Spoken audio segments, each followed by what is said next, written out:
Mga bank managers o mga mall security officers gitigom sa kapulisan sa Dakbayan sa Talisay og ni Mayor Samsam Gulyas. Kabahin kini sa pagpahugot sa seguridad sa tagsa-tagsa ka mga establishmento. Dili gusto ang syudad nga mabiktima sila nga susama sa nahitabo sa usa ka mall sa Dakbayan sa Mandawi. Si Chona Carion sa report.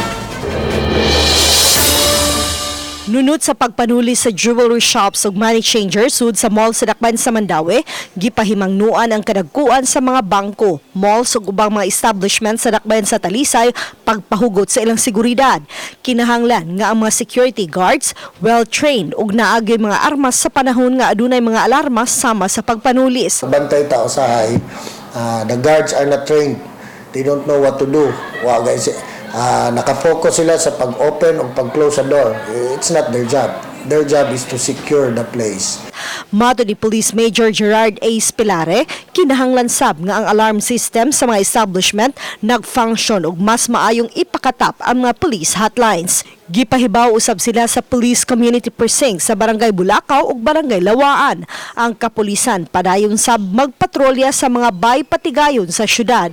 Aggressive ang among patrolling. Hindi lang bitaw magstay sa patrol. Munaog yun. We also created Viber groups with all our mall owners and security officers and bank managers para kung nasa mga concerns dito na ang Viber group na with the chief of police and the mayor.